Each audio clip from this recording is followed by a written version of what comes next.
God, our Creator and King, reigning over us, we lift our voices to sing. You are glorious.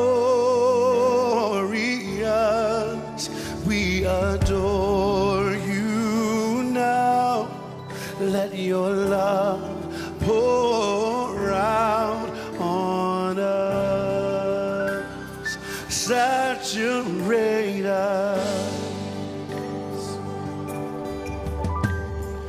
We fill the air with the song of your praise. You are worthy, and we give you glory. We reach for the heavens.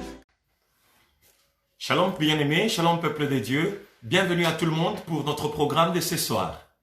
Nous nous étions convenus vendredi 21h, il est 21h, nous démarrons dans notre programme. Je ne peux que vous souhaiter bienvenue à tous, au nom de Jésus-Christ. Venez, parce que nous sommes tous à la tour, nous nous tenons à la tour pour chercher la face du Seigneur. Nous veillons dans la prière, alors le moment a sonné. J'espère que chacun a reçu l'alarme du Saint-Esprit partout où il était pour nous rappeler que l'heure est arrivée où nous devons nous présenter devant le trône de grâce. Nous devons monter sur la tour pour pouvoir chercher la face de notre Dieu. Alors, sans plus tarder, je vais vous inviter, à vous tous qui êtes déjà installés à vos postes, pour que nous puissions lancer ce programme. J'ai béni tous ceux et toutes celles qui sont déjà en place. J'ai béni au nom de Jésus toutes les familles qui sont déjà là, pour que nous puissions démarrer notre programme de ce soir. Alors, nous allons nous recueillir dans la présence du Seigneur et nous allons prier. J'aimerais vous demander une chose. Pendant que nous serons en train de faire notre programme, n'hésitez pas de vous mettre aussi en direct en même temps pour faire participer bon nombre de vos contacts, qu'ils suivent, qu'ils prient avec nous. Vous savez, un direct qui s'est fait sur un post donné, vous savez comment ça se passe. Vous êtes des experts en Facebook. Donc, vous pouvez vous connecter directement pour permettre à tous vos contacts aussi de prendre part dans la prière, de prier parce que c'est très important. Je n'ai cessé de vous le dire, les temps sont difficiles et les temps difficiles font appel, nous incitent à la prière. Donc, ne priez pas seul. Faites profiter quelqu'un parmi vos contacts. Mettez-vous aussi en direct. Comme ça, les gens qui sont dans vos contacts puissent participer dans ce programme de prière. Qu'ils viennent prier avec nous parce que c'est important. Qu'ils viennent même écouter, entendre une parole de la part du Seigneur, ça leur fera du bien. Et ils seront bénis. Alors, je vais vous demander que nous puissions nous incliner dans la prière parce que nous avons soif de notre Dieu. J'ai faim de Dieu. Je crois que tu as faim de Dieu aussi. Alors, nous allons prier. Alléluia. Dieu notre Père, nous te disons sincèrement merci pour cette grâce ô combien bénie que tu nous offres de nous approcher de toi pour te rencontrer ce soir encore. Seigneur, nous avons constamment faim et soif de toi, parce que tu es pour nous, Seigneur, le pain de vie. Tu es pour nous ce breuvage de vie. Nous voulons, Seigneur, te rencontrer ce soir, pour que tu puisses satisfaire cette faim et cette soif que nous avons au plus profond de nous. C'est vrai, nous venons de sortir de notre semaine. Nous venons de clôturer, Seigneur notre Dieu, la semaine ouvrable. Et tu nous offres l'opportunité, Seigneur notre Père, d'entamer le week-end. Nous bénissons ton nom, Seigneur. Nous nous réjouissons du fait que tu nous as accompagnés et tu as fait réussir notre journée, Seigneur. Reçois la gloire, la louange, l'honneur, la force, la puissance, la splendeur et la magnificence, Seigneur notre Dieu. Nous t'offrons toutes ces choses. Maintenant, nous t'invitons. Toi qui nous as dit dans ta parole que là où 2 ou 3 sont réunis en ton nom, tu es là au milieu d'eux. Seigneur, nous t'invitons, nous t'accueillons au milieu de nous, Seigneur. Viens prendre la place qui t'est due. Viens t'installer au milieu de nous, Seigneur, et dirige-nous, Seigneur notre roi, pour la gloire de ton nom. Nous ne voulons pas prendre les devants. Nous ne voulons pas, Seigneur notre Dieu, te supplanter, Seigneur, en prenant ta place. Non, nous voulons que tu prennes la place qui t'est due. Que tu prennes la tête du troupeau que nous sommes, toi, les bons bergers.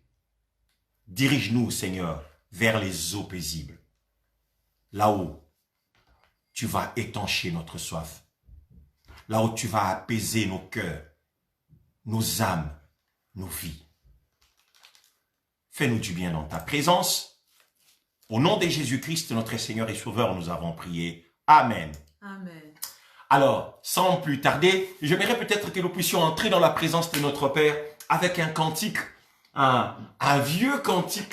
Il y a des vieux cantiques qui reviennent dans mon esprit, mais ils sont vieux par rapport à leur composition, mais la fraîcheur des paroles, la beauté des paroles, la profondeur des paroles nous émerveilleront toujours. Alors, je vais faire ces chants qui dit « Mon âme bénit l'Éternel ».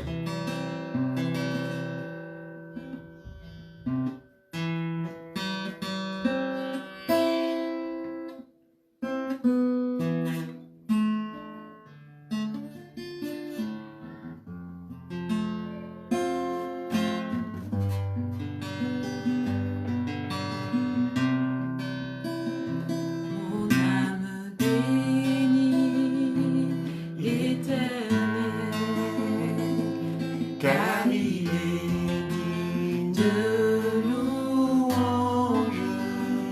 Ma bouche exalte l'Éternel. Car il est digne de louange. Mon âme exalte l'Éternel. Car sa miséricorde durera à toujours.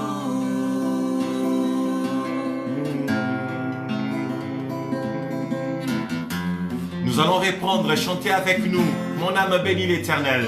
Mon âme bénit L'Éternel, car il est digne de louange. Ma bouche exalte l'Éternel. Car il est digne de louange. Mon âme exalte l'Éternel. Car sa miséricorde durera à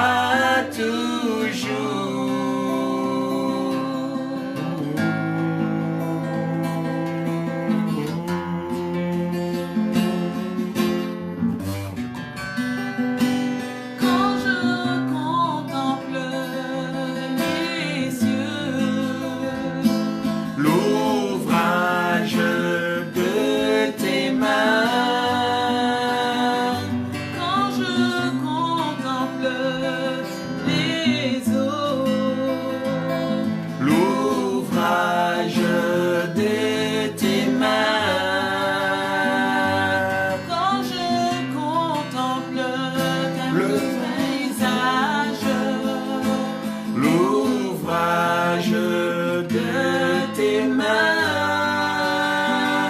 les mots me Les manquent mots me manquent pour t'élever, pour t'adorer. Oh Jésus, magnifique, magnifique, le roi des rois, le roi de rois, le lion de la tribu de Judas. Oh Jésus,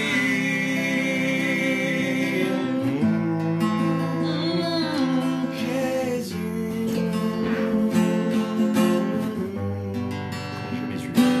Quand je mesure ton amour Envers moi, oh Jésus,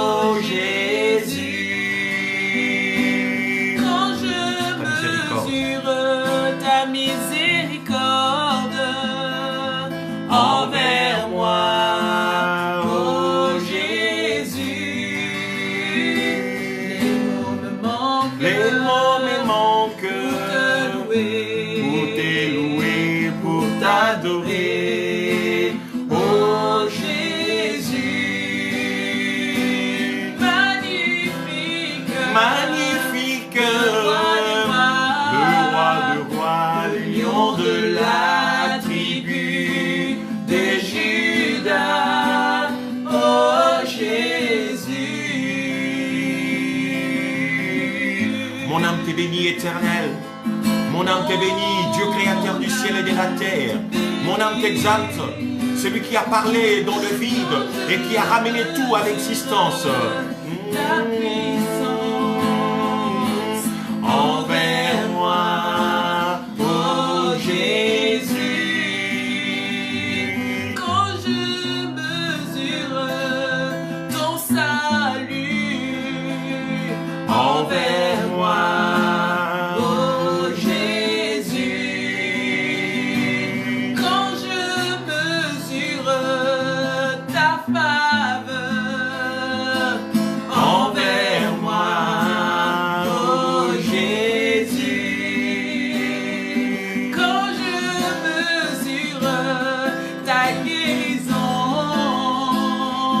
envers moi, oh Jésus, les mots me manquent, les mots me manquent pour te louer, pour t'adorer. oh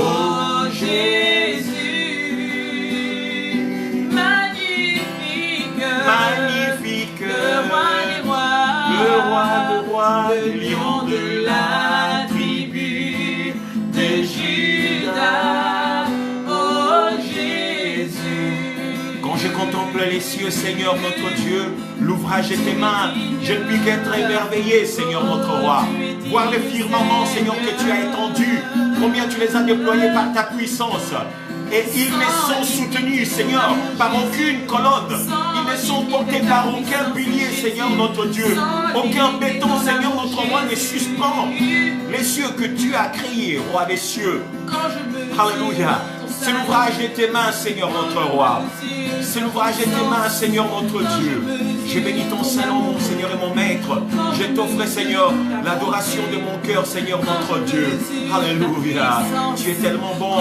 Tu es tellement merveilleux, Seigneur. Tu es tellement merveilleux. Tu nous as montré, Seigneur notre Père, l'étendue infinie de ta puissance dans l'œuvre de la création, Seigneur notre Père. Tu nous as montré, Seigneur notre Dieu, combien par ta parole, tu es capable de faire sortir du néant tout ce qui existe. Alléluia. Ta puissance dépasse, Seigneur notre Dieu, notre entendement. Ces œuvres, Seigneur notre roi, témoignent de ta grandeur, de ta puissance, de ta gloire.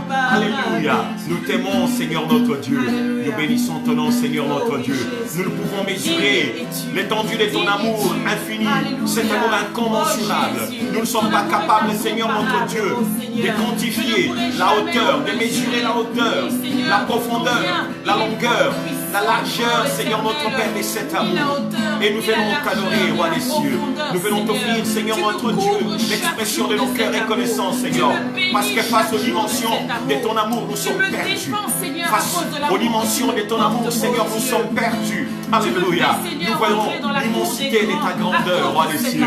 Qui sommes-nous, Seigneur, pour bénéficier de ces privilèges? Nous tenir devant ce Dieu infini, devant ce Dieu grand qui remplit les cieux. Alléluia. Par sa présence. C'est lui qui l'a dit, les cieux ne peuvent le contenir. Seigneur, nous venons t'offrir l'adoration de nos cœurs, Seigneur. Entends les cris de nos cœurs. Entends les cris de nos âmes, Seigneur. Nos âmes qui te bénissent. Les âmes, Seigneur, notre Père, de ceux que tu as rachetés. Te bénis, Seigneur, notre Dieu. Mon âme bénit l'Éternel. L'âme de mon frère bénit l'Éternel. L'âme de ma soeur bénit l'Éternel. Parce que nous reconnaissons en toi le Créateur incréé. Nous reconnaissons en toi celui qui a appelé tout à l'existence. Celui qui a déployé ta puissance, Seigneur, notre roi, pour que tout soit. Qui est comme toi? Tu es sans pareil, Seigneur, notre Dieu. Alléluia. Nous bénissons ton nom, Seigneur, notre roi.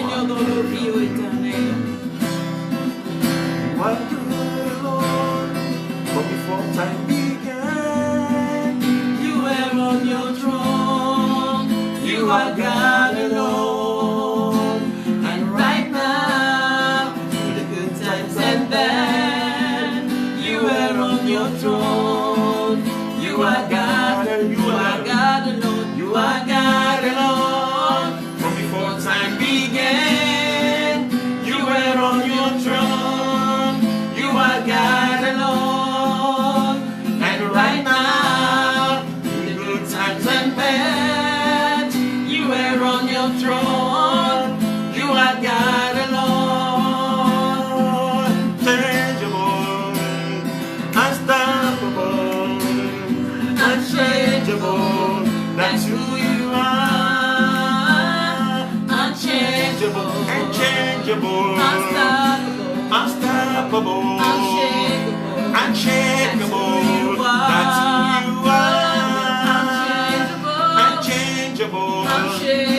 Unshakable, unstoppable.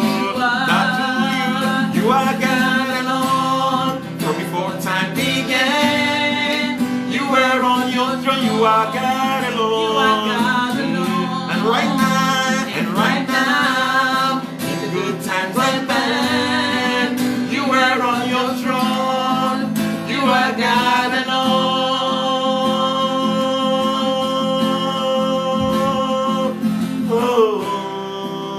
Alléluia. Il est le Dieu qui ne peut bouger. Il est qui peut être bougé. Il est le Dieu qu'on ne peut pas arrêter. On ne peut pas les stopper dans ses œuvres. Et pendant que vous l'avez exalté, que ce Dieu continue son chemin dans votre vie. Que ce Seigneur bouscule votre vie. Bouscule les choses dans votre vie. Qu'il bouscule les montagnes qui jonchent votre parcours. Qu'il renverse les barrières qui se dressent sur votre chemin. Alléluia. Béni soit-il. Seigneur, notre Dieu, notre joie, notre paix. Merci pour cette opportunité que tu nous offres de nous approcher de toi, Seigneur, pour t'adorer. En même temps, Seigneur, notre Dieu, écouter quelques conseils de toi et prier encore, mon Seigneur et mon Maître. Merci, Seigneur, de rendre nos cœurs disponibles et disposés à partager, à passer du temps avec toi, mon Seigneur. Au nom de Jésus, nous avons prié. Amen. Amen. Alléluia. Je bénis le Seigneur pour la grâce que nous avons de nous tenir dans sa présence ce soir encore, pour que nous puissions l'écouter et déverser nos cœurs devant lui. Nous avions commencé à prier le mercredi passé, c'est vrai. Nous avons prié, nous avons prié, nous avons prié, nous avons prié. Et ces désirs ne s'arrêtent pas, parce que la prière est notre respiration, et parce que nous respirons sans cesse, nous devons prier aussi sans cesse. Amen. Alors, aujourd'hui, nous allons nous voir encore dans notre programme parce que nous sommes venus dans notre rendez-vous les vendredis. Comme nous le faisons souvent, nous prions, nous partageons la parole, nous prions. Et c'est ce que nous allons faire encore une fois de plus parce que le week-end est à nous. Le Seigneur nous l'a donné. Alors nous marchons pleinement, nous prenons possession de notre temps pour que nous puissions exalter le roi des gloires. Si vous le voulez bien, je vais vous inviter à prendre vos Bibles avec moi dans l'évangile de Matthieu. Je vais poser un texte sur lequel nous aurons à prier, frères et sœurs. Matthieu chapitre 17, du verset 14. Nous lirons la parole du Seigneur au verset 21. Matthieu chapitre 17, verset 14, à partir du verset 14. Prenez votre Bible, tenez votre surligneur en main et nous lisons la parole du Seigneur. Il est écrit, « Lorsqu'ils furent arrivés près de la foule, un homme vint se jeter à genoux devant Jésus et dit, « Seigneur, aie pitié de mon fils qui est lunatique et qui souffre cruellement. Il tombe souvent dans le feu et souvent dans l'eau. Je l'ai amené à tes disciples et ils n'ont pas pu le guérir. » Race incrédule et perverse, répondit Jésus. Jusqu'à quand serai-je avec vous? Jusqu'à quand vous supporterai-je? Amenez-le-moi ici. Jésus parla sévèrement au démon qui sortit de lui et l'enfant fut guéri à l'heure même. Alors les disciples s'approchèrent de Jésus et lui dirent en particulier, « Pourquoi n'avons-nous pas pu chasser ces démons? C'est à cause de votre incrédulité, leur dit Jésus. Je vous l'ai dit en vérité, si vous aviez de la foi comme un grain de sénévé, vous direz à cette montagne, transporte-toi d'ici, et elle se transporterait. Rien ne vous serait impossible. Mais cette sorte de démon ne sort que par la prière et par les jeûnes. Je peux même arrêter là. Ce texte que nous venons de lire a son équivalent dans d'autres textes, dans d'autres évangiles.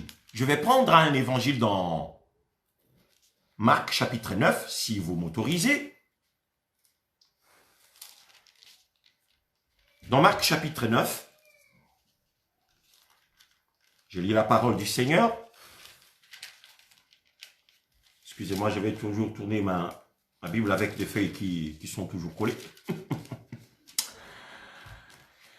Je prends Marc chapitre 9. Je vais commencer la lecture à partir du verset 14. Marc chapitre 9, verset 14. Lorsqu'ils furent arrivés près des disciples, Ils vinrent autour d'eux une grande foule et des scribes qui discutaient avec eux. Dès que la foule vit Jésus, elle fut surprise et on accourut pour les saluer. Il leur demanda sur quoi discutez-vous avec eux? Et un homme de la foule lui répondit, « Maître, j'ai amené auprès de toi mon fils qui est possédé d'un esprit muet. Et en quelques lieux qu'il les saisisse, il les jette par terre. L'enfant écume, grince des dents et devient tout raide. J'ai prié tes disciples de chasser l'esprit et ils n'ont pas pu. Race incrédule, leur dit Jésus, jusqu'à quand serai-je avec vous? Jusqu'à quand vous supporterai-je? Amenez-le-moi. Et on le lui amena. Et aussitôt que l'enfant vit Jésus, l'esprit l'agita avec violence. Il tomba par terre et s'éroulait en écumant. Jésus demanda au Père, combien y a-t-il de temps que cela lui arrive? Depuis son enfance, répondit-il. Et souvent, l'esprit l'a jeté dans le feu et dans l'eau pour le faire périr. Mais si tu peux quelque chose, viens à notre secours. Aie compassion de nous. Jésus lui dit, si tu peux le croire, tout est possible à celui qui croit. Aussitôt, le père de l'enfant s'écria, je crois, viens au secours de mon incrédulité. Jésus, voyant accourir la foule, menaça l'esprit impur et lui dit, esprit muet et sourd, je te l'ordonne, sors de cet enfant et n'y rentre plus. Et il sortit en poussant des cris et en l'agitant avec une grande violence. L'enfant devint comme mort, de sorte que plusieurs disaient qu'il était mort. Mais Jésus, l'ayant pris par la main, le fit lever. Et il s'étint debout. Quand Jésus fut entré dans la maison, ses disciples lui demandèrent en particulier, « Pourquoi n'avons-nous pas pu chasser cet esprit ?» Il leur dit, « Cette espèce-là ne peut sortir que par la prière et par les jeûnes. » Je peux m'arrêter là. J'ai pris une histoire et nous l'avions lue dans deux textes différents, dans l'évangile de Matthieu et dans l'évangile de Marc. Et vous vous êtes rendu compte, effectivement, chaque évangéliste a raconté une scène qu'ils ont vécue avec le Seigneur Jésus à sa manière. Matthieu, relatant l'histoire, il a relaté ce qui s'était passé, mais il n'a pas donné beaucoup d'informations. Il nous a laissé juste être fixé par rapport à une réalité qui a eu lieu. Mais quant à Marc, Marc a pris le soin de détailler certains éléments que Matthieu n'a pas pu décrire dans son récit. Voyez-vous? Mais les deux scènes, les deux narrations ne sont pas contradictoires parce qu'ils parlent d'une même chose, mais seulement l'un a fait plus d'emphase sur certains éléments qu'il voulait et l'autre a pris une autre direction en mettant plusieurs éléments par rapport au récit qui avait eu lieu. Mais je me suis permis de prendre cette scène pour que ce récit pour que nous puissions parler un peu, parler de notre foi, parler de nous. Il est question d'un homme qui est venu à Jésus pour chercher l'intervention du Seigneur pendant que son fils souffrait énormément.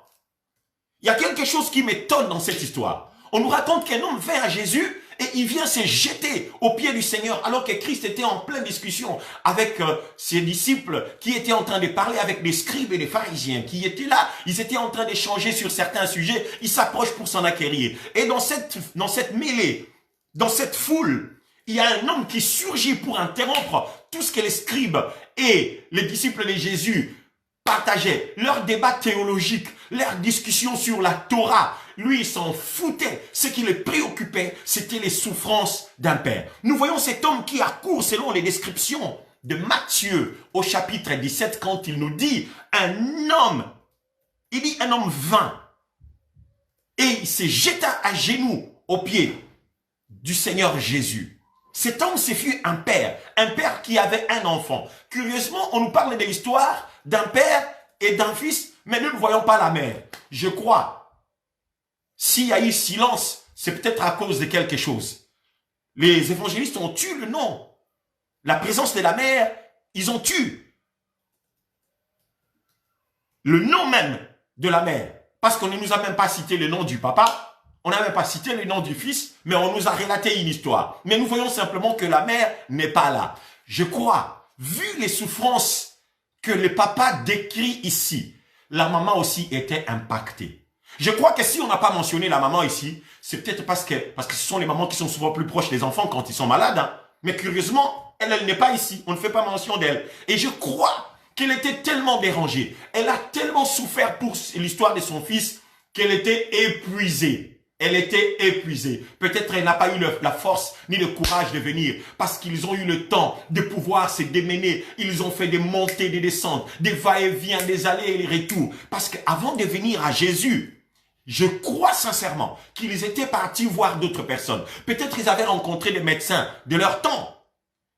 Et c'était la maman qui emmenait l'enfant tout le temps peut-être et qu'elle était fatiguée. Puis un jour, le papa qui avait tellement l'amour et l'affection pour son fils, qui avait planté son espoir sur son fils unique, il s'est dit, parce que mon épouse est fatiguée, cette situation ne doit pas perdurer ainsi. J'ai utilisé toutes mes cartes pour essayer de trouver la solution, la guérison de mon fils. Je n'y parviens pas. Je crois qu'il est temps maintenant que je passe à un niveau supérieur. C'est mon dernier espoir et c'est Jésus. La Bible dit, avant de venir voir Jésus, il est parti voir les disciples parce que c'est ce qu'il raconte au maître. Quand il est venu, il se jette aux pieds de Jésus-Christ et il explique.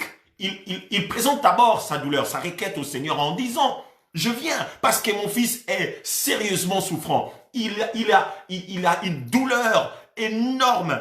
Il est gravement malade. Alors j'aimerais vraiment que tu interviennes parce que je suis déjà parti voir tes disciples, mais ils n'ont pas pu guérir mon fils. Avant de venir à Jésus, il était parti voir les disciples de Jésus et il leur a demandé de prier pour son fils. Ils ont prié, mais rien ne s'est passé. La maladie était toujours là et le papa a changé de stratégie. Il passe à un niveau supérieur pour aller chercher le Seigneur. C'est vrai, ça c'est le parcours propre aux êtres humains. Lorsque nous sommes dans des problèmes, les premières personnes à pouvoir voir, peut-être que nous consultons, ce sont nos voisins et nos voisines qui peuvent nous tuyauter peut-être, le membre de notre famille qui pourront nous tuyauter et nous présenter peut-être un docteur qui pourra nous venir en aide, un docteur qu'ils connaissent. Et c'est ce qu'on avait fait avec cette famille. On avait parlé à cette femme, à ce monsieur, on leur avait recommandé des médecins. Ils sont allés et des années de traitements, rien ne se faisait. Et puis après, les gens ont dit, bon, et il n'y a pas de solution là, il faudra faire quelque chose parce que ça dure un peu.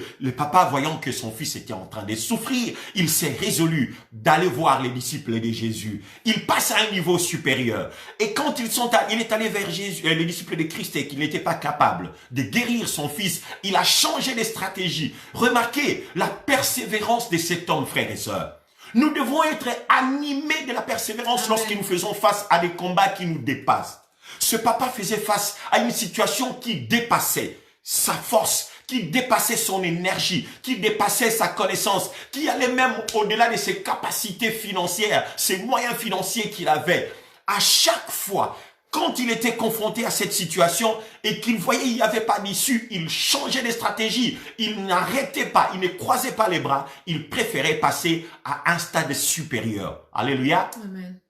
Lorsque vous voyez que vous avez tenté une solution et qu'il n'y a pas eu d'issue, frère, ne baissez pas les bras, changez de stratégie, montez à un niveau supérieur. C'est ce que cet homme a fait. Il est passé de ses voisins vers des docteurs qui, après des années ne pouvant rien, il a changé de stratégie. Il s'est tourné vers Dieu. Mais quand il s'est tourné vers le Seigneur, il commence d'abord vers les disciples. Il a placé sa confiance aux disciples de Jésus en sachant que parce qu'ils sont avec le Seigneur, ils sont capables de guérir son enfant. Et je crois peut-être qu'il avait entendu parler des exploits des disciples de Jésus lorsque le Seigneur les avait envoyés en plein mandat.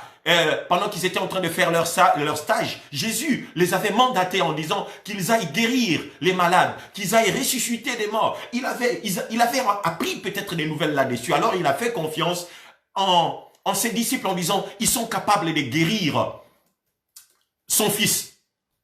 Malgré cela, il n'était pas capable. Et plus tard, l'homme va changer de stratégie. Il dit, même s'ils n'ont pas pu guérir mon enfant, je ne baisse pas les bras. Je ne baisse pas les bras. Dis avec moi, je ne baisse pas les bras. Je ne baisse pas les Il bras. a changé de niveau. Il passe au niveau supérieur. Il va cette fois-ci voir Jésus en personne. Il va chercher la face du Seigneur. Il accourt devant le Seigneur. Il se jette à genoux. Des réactions d'un homme qui est vraiment désespéré. Amen. Il commence à crier au secours. Il dit, Seigneur, aie pitié de mon fils. Aie pitié de nous. Nous souffrons amèrement avec notre enfant qui est malade. Et il est allé voir Jésus. Ça, c'est encourageant. J'aime bien ces gestes, frères et sœurs. Cet homme, il va vers le Seigneur. Il va chercher le Seigneur. Il est en train de donner une preuve d'un cœur qui a confiance en Dieu. Même s'il n'avait pas la foi comme les disciples. Lui-même, quelque part après, il a reconnu son incrédulité. Il dit à Jésus, viens au secours de mon incrédulité. Malgré qu'il y avait l'incrédulité, malgré qu'il ne pouvait pas croire en Dieu, il est parti quand même voir Jésus pour que le Seigneur fasse quelque chose, Amen. que le Seigneur réponde à son problème, frères et sœurs. Ça doit parler à notre esprit, ça Amen. doit parler à notre conscience. Et nous, qu'est-ce que nous faisons? Qu'est-ce que nous faisons? J'aimerais relever certains points qui sont vraiment très élogieux par rapport à la réaction de cet homme désespéré. C'est papa qui, à cause de son fils, vous savez, un papa qui n'a qu'un fils, parce que cet enfant était un fils unique. Je vais vous montrer quelque chose. Dans Luc chapitre 9, je vais lire un texte dans Luc chapitre 9, le verset 30, je ne sais pas 30 combien, mais je vais le retrouver. Dans Luc chapitre 9, la parole de Dieu dit ceci. Luc chapitre 9, le verset, je vais prendre lequel? Le verset 38. Et voici, du milieu de la foule, un homme s'écria, « Maître, je t'en prie, porte le regard sur mon fils, car c'est mon fils unique. » Lorsque Luc relate cette histoire, il mentionne que cet homme n'avait qu'un fils, un seul fils. C'était le fils unique. Donc imaginez-vous, son fils unique était malade des années et des années. Il souffrait d'une situation difficile, une maladie très grave. Parce que le papa lui-même, lorsqu'il vient chercher les secours du Seigneur, il décline la souffrance de son enfant. Il dit, mon fils est lunatique. Selon ce que nous avions lu dans Matthieu chapitre 17. Il a dit, mon fils est lunatique. Et c'était le fils unique. Un fils unique en ces temps-là, c'est quelqu'un en qui le parent plaçait ou plantait toutes leurs espérances. Ils plantaient tous leurs espoirs dans le fils unique. Ils plantaient tout leur amour dans le fils unique. Et lorsqu'un enfant est touché, nous devons nous sentir concernés. Parce qu'un parent qui ne participe pas, qui ne prend part à la douleur de son enfant, c'est-à-dire il n'a pas un cœur, n'est-ce pas? Amen. Tout ce qui touche nos enfants nous touche personnellement. Vrai ou faux? Vrai. Eh bien, lorsqu'ils sont malades, nous nous agitons, nous nous secouons, parce que nous devons tout faire ce qui est à notre pouvoir pour que notre enfant soit guéri, pour qu'il puisse se relever, pour qu'il sorte de cette situation. Parce qu'un enfant qui est longtemps malade, ça va impacter sur la vie des papas, ça va impacter sur la vie de la maman, ça va impacter sur la vie familiale. Un enfant malade veut dire toute une famille malade. Amen. Un enfant qui souffre va impliquer la souffrance de toute une famille. Ça va perturber le travail des papas. Ça va perturber le travail de la maman. Ça peut perturber la scolarité des autres. Parce que les parents doivent axer leur attention, doivent fixer leur attention sur l'enfant malade. C'est comme ça que ça se passe. Regardez, ce papa a porté la situation de son fils unique. Il va à Jésus parce qu'il s'était rendu compte que la maman souffrait énormément et qu'elle était épuisée. Il a dit, même si mon épouse est épuisée, j'irai jusqu'à ce que je vais remuer ciel et terre. Tant que j'ai encore des cartes en main, tant que je n'ai pas suffisamment remué le ciel et la terre, je vais refuser de me taire. Je vais refuser de me taire jusqu'à ce que Dieu fasse quelque chose. Alléluia. Alléluia. Nous devons être des personnes animées comme ça. Lorsque nous avons de grands problèmes, de graves situations devant nous, lorsque nous avons des grands combats, bien-aimés, dans notre vie, dans notre famille, nous devons aller vers le Seigneur. Nous devons les chercher tant que nous avons des cartes Amen. à utiliser. Ne baissons pas les bras. Passons à chaque fois d'un niveau à un autre niveau Alléluia. supérieur, d'un niveau supérieur à un autre niveau supérieur, jusqu'à ce que la réponse vienne, jusqu'à ce que Dieu agisse. Je crois que cet homme, sans connaître Dieu, il avait en lui les marques de Dieu. Amen. Lorsque Dieu aime. Un père qui aime son fils unique, il réagissait comme Dieu quand il aime Jérusalem. Alléluia. Je vais vous conduire un peu dans la réaction de Dieu. Dans le livre d'Ésaïe, au chapitre 62. Lorsque Dieu aime, ce que Dieu est capable de faire, et vous allez voir des réactions similaires à celle de ses papas qui est en train de chercher l'intervention de Dieu pour son fils. Et Dieu lui-même aussi, pour l'amour des Sion. Vous allez voir comment le Seigneur a parlé dans ces textes que vous connaissez. Je prends Ésaïe chapitre 62. Nous lisons Ésaïe 62. La parole de Dieu dit ceci. Pour l'amour des Sion, je ne m'étairai point. Pour l'amour de Jérusalem, je ne prendrai point de repos jusqu'à ce que son salut paraisse comme l'aurore et sa délivrance comme un flambeau qui s'allume.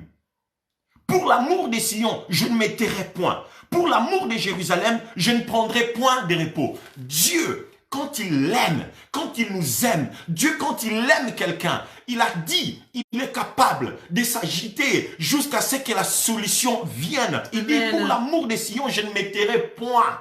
Pour l'amour de Jérusalem, je ne prendrai point de repos.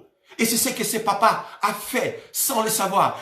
Pour l'amour de son fils unique, il s'est donné à fond pour aller chercher la solution. Il devait décrocher la guérison de son enfant. Et c'est de la même manière que Dieu s'agite pour toi. Est-ce que tu sais que Dieu t'aime? Dieu t'aime de l'amour d'un père pour son fils unique. Il dit pour ton amour, il ne se taira point. Lorsque tu es dans des problèmes, Dieu dans son amour, il se refuse de se taire. Dieu se refuse de croiser les bras parce que tu es son enfant et qu'il t'aime. Il se met en mouvement pour que ta situation change, pour que ton problème soit arrangé. Alléluia. Amen. Ça, c'est Dieu. Mais je ne vais pas longtemps commenter sur Dieu parce que lui, il est la personne la plus parfaite. Il sait, il est l'amour parfait et il sait combien nous aimer et il sait combien intervenir dans notre fils. Je reviens sur notre homme qui va s'agiter pour son fils qui était souffrant. Et il vient demander l'intervention du Seigneur. Il décrit lui-même les mots, la maladie de son fils à Jésus. Il dit, mon fils est lunatique. Mon fils est lunatique et il souffre beaucoup. Il avait une nette connaissance de la situation de son enfant. Les douleurs que vivait son fils l'avaient tellement marqué qu'il pouvait parler avec précision. Il a guidé Jésus en disant que mon fils est lunatique. Et c'est ce que nous connaissons. La plupart des personnes de cette époque, quand ils parlaient de la maladie, cette maladie des personnes qui sont lunatiques, ils disaient ils connaissaient certains troubles liés à la lune, au mouvement de la lune. C'est-à-dire, les humeurs de ces personnes changent en fonction de la lune. Quand il y a la pleine lune ou quand il y a le quart de la lune ou la moitié et ainsi de suite. Et ça exerce certaines influences comme ça sur les gens. Mais les gens arrivent à coller cela, ils impliquent cela à la lune. Mais en réalité, c'est pas la lune en fait. C'est que le Seigneur Jésus va démontrer en guérissant cet enfant, il va montrer que il s'agissait pas de l'influence de la lune, mais par contre, il y avait un démon derrière la personne lunatique qui l'agitait de la sorte, qui lui faisait changer des humeurs, qui lui permettait à connaître des agitations, des secousses, ainsi de suite. Lui, il a parlé des lunatiques. Mais lorsqu'il se met à décrire les symptômes de cette maladie, nous nous rendons compte effectivement que cet enfant lunatique il n'était pas lunatique comme le papa le disait. Cet enfant était un enfant épileptique. Amen. Voyez-vous? Le papa, lui, il est en train de parler de la réalité en disant que mon fils est lunatique. Lunatique? Non. Lunatique, non.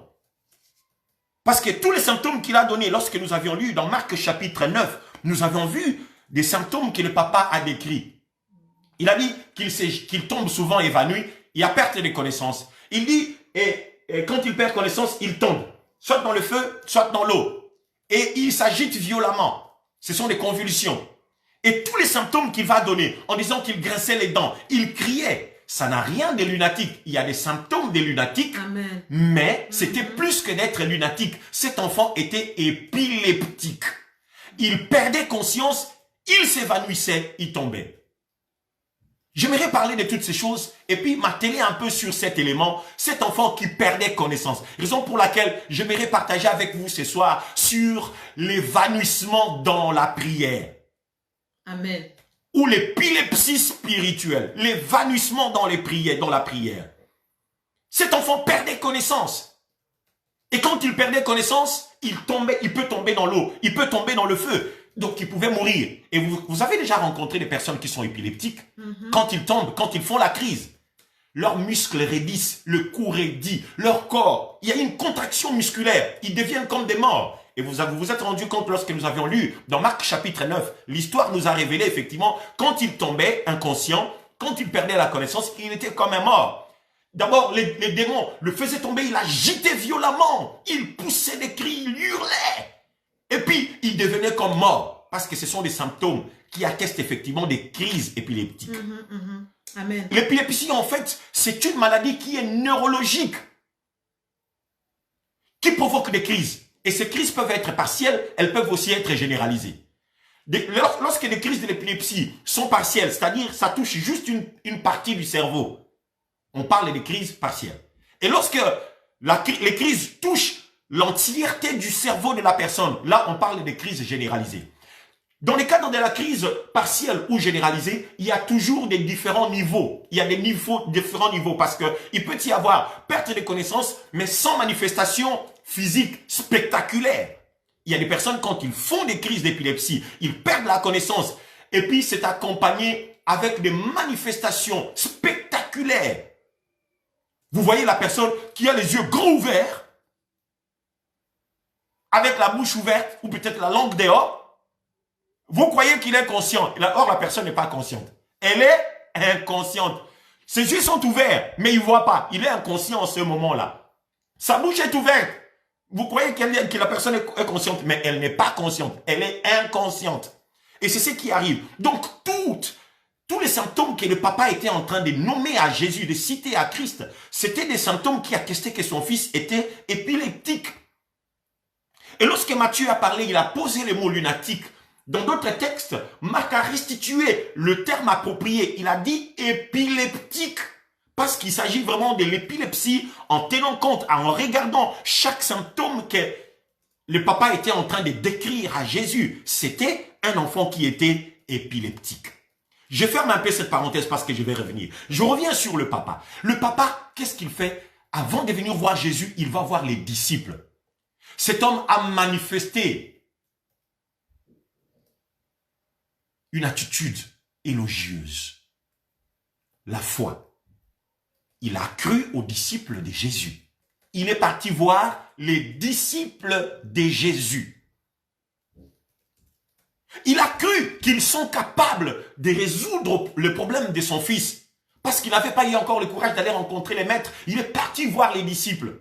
Avec son problème, il n'a pas hésité d'aller voir les disciples. En notre temps aujourd'hui, c'est très difficile. Nous voyons avec tous les scandales qui se passent sur des pasteurs, sur des serviteurs de Dieu. C'est difficile que les gens aient confiance encore aujourd'hui aux serviteurs de Dieu parce que nous avons tellement insulté la gloire du Seigneur. Nous avons tellement mal vécu. Nous avons donné des mauvais témoignages que ça a repoussé les gens qui devaient avoir confiance en Dieu. Nous les avions chassés. Nous nous sommes dressés comme des scribes et des pharisiens au temps de Jésus qui fermaient la porte du royaume aux gens qui étaient censés venir à Dieu. Les pasteurs, les serviteurs de Dieu, à cause de nos scandales, à cause de nos situations, des choses mauvaises que nous faisons, des détournements, des vols, de l'escroquerie que nous avons fait. Vous savez, nous avions tellement mal vécu que nous avions fermé la porte à beaucoup de gens. Derrière la proclamation de l'évangile de la prospérité, nous nous sommes servis de la Bible comme d'un revolver. Pour tenir comme ça, nous avons braqué le peuple de Dieu en disant « haut les mains ». Nous avons dépouillé des pauvres en utilisant la Bible comme un revolver. Nous les avions dépouillés de leur argent, de leurs biens, même des parcelles. On a arraché au peuple de Dieu tout ce qu'ils avaient. C'est ce qui arrive. Lorsqu'un brigand vient, il prend une arme, il te pointe sur la tempe. Il dit « haut les mains ». Qu'est-ce que tu fais? Tu lèves les mains, tu jettes tout ce que tu avais en main. Vrai ou faux? Vrai. Alors les pasteurs, nous aussi les serviteurs de Dieu, on a utilisé la Bible comme une arme, comme ça qu'on a pointé sur les âmes en disant oh les mains. Alors nous avons commencé à les soutirer, leurs bijoux, de l'or qu'ils avaient, leur argent, tout ce qu'ils avaient, des parcelles qu'ils avaient, des livrets de leur possession, des habits, tout ce qu'ils avaient. On a tout raclé avec la parole de Dieu. Et c'est là, nous avions fermé aussi des portes à plusieurs personnes. Ils n'ont plus confiance en beaucoup de gens. Mais cet homme, lui, il avait confiance aux disciples. Mais moi, je prierai aussi que le Seigneur arrive à toucher des hommes, à toucher des femmes qui avaient perdu ainsi leur confiance sur les serviteurs de Dieu. Dans 2 Chroniques, au chapitre 20, 2 Chroniques chapitre 20. La parole de Dieu nous dit ceci. Nous allons lire ces textes rapidement parce que la parole nous parle. 2 Chroniques chapitre 20. Il nous dit ceci. Le verset 20. Je prends 2 Chroniques chapitre 20. Nous lisons 2 Chroniques 20, verset 20. Écoutez ce que la parole de Dieu dit. Le lendemain, il s'est mis en marche de grand matin pour le désert de Tekoa. À leur départ, Josaphat se présenta et dit, « Écoutez-moi, Juda et habitants de Jérusalem. Confiez-vous en l'Éternel votre Dieu et vous serez affermis. Confiez-vous en ses prophètes et vous réussirez. » Le roi Josaphat, il s'approche du peuple. Et puis il leur parle, il utilise une expression qui bouscule tout entendement. Il appelle le peuple, lui en tant que roi. Il donne un bel exemple. Il conduit le peuple en tournant le regard du peuple vers l'Éternel, en disant, ayez confiance en l'Éternel. Et vous ferez quoi? Et vous serez affermis. Et puis il tourne le regard du peuple vers le prophète. Il dit, ayez confiance et confiez-vous en ces prophètes et vous réussirez. Nous devons avoir confiance en l'Éternel et nous devons avoir confiance en ses serviteurs. Amen. Frères et sœurs, même si dans votre parcours vous avez rencontré des serviteurs qui vous ont choqué, ils vous ont brisé la foi, ils vous ont renversé, ils vous ont nui, ils ont terni, ils vous ont ponctionné, ils ont pillé votre vie, ils ont pillé votre famille, ils ont pillé tout en utilisant la Bible comme un revolver. Le Seigneur nous dit, ici je vous invite sur la parole du Seigneur, vous avez la force, vous êtes capable d'aller au-delà de tout ce que vous aviez vécu en pardonnant par la puissance du Saint-Esprit et à revenir à Dieu, à croire en la parole de Dieu, que le Seigneur est capable d'intervenir. Dieu peut intervenir par des hommes. Dieu intervient par des instruments qu'il a établis, des hommes et de femmes. Le Seigneur peut passer par un frère, par une sœur. Le Seigneur peut passer par ton pasteur, même s'il t'avait causé du mal. Si tu as confiance en Dieu, Dieu peut passer par lui pour pouvoir faire encore quelque chose de grand et de bien. Voilà pourquoi Josaphat a voulu conduire le peuple sur la bonne voie. Il a tourné le regard du peuple en disant, ayez foi en Dieu, ayez foi en l'Éternel, ayez foi en ses prophètes. Amen. Nous devons avoir confiance en l'Éternel, nous devons avoir confiance en ses serviteurs. Cet homme a eu d'abord confiance aux serviteurs de Jésus, à ses disciples. Il est allé les voir, il a demandé qu'ils puissent prier pour ses enfants, parce qu'il avait entendu qu'ils étaient capables, ils guérissaient des gens, ils délivraient des gens. Parce que quand le Seigneur était en train de former les disciples, le Seigneur était en train de les préparer. Il devait avoir des phases de stages. Vous savez, après chaque formation, nous avons des stages, n'est-ce pas? Amen. Nous faisons des stages. Ça peut être un stage d'observation, tout comme ça peut être un stage pratique. Le Seigneur Jésus était en pleine formation avec les disciples. Il leur donne des enseignements, la théorie, et puis il les conduit sur le terrain où ils devaient apprendre en pratique. Donc, il y avait une phase des stages. Parce que cet homme s'est plaint devant le Seigneur en disant, j'ai amené mon fils auprès de tes disciples. Je leur ai prié d'intervenir dans la situation de mon fils, mais ils n'ont pas pu les guérir. Voilà pourquoi, comme ils ne l'ont pas guéri, je viens à toi pour que tu guérisses mon enfant. C'est ce que cet homme a dit à Jésus. Tes disciples n'étaient pas capables de les guérir. Ils étaient impuissants. Alors je crois que toi, tu as une plus grande puissance que la leur pour pouvoir guérir. Alléluia. Amen. Il a exalté le Seigneur. Et c'est vrai. Mais c'est que cet homme ne savait pas. Si les disciples n'étaient pas capables de guérir son fils, c'est parce qu'il y avait certaines choses. Lorsque Jésus avait donné le mandat, la puissance aux disciples pour aller prêcher et pour aller guérir les gens, guérir les malades et ressusciter les morts, c'est parce qu'ils étaient en stage. Et Jésus ne leur avait pas donné le mandat définitif, frères et sœurs. Amen. Je vais vous reconduire dans Matthieu, chapitre 10, pour lire cette séquence. Matthieu, chapitre 10. Et je vais vous expliquer pourquoi cet homme, en parlant peut-être, c'était l'ignorance. C'est vrai que ce qui est vrai, il y avait une réalité, les disciples n'ont pas pu guérir l'enfant, mais il y avait une raison derrière. Parce que eux-mêmes, ils n'avaient pas fini leur instruction. Ils n'avaient pas fini l'instruction. Alors, je suis dans l'évangile de Matthieu, au chapitre 10. La parole de Dieu nous dit ceci.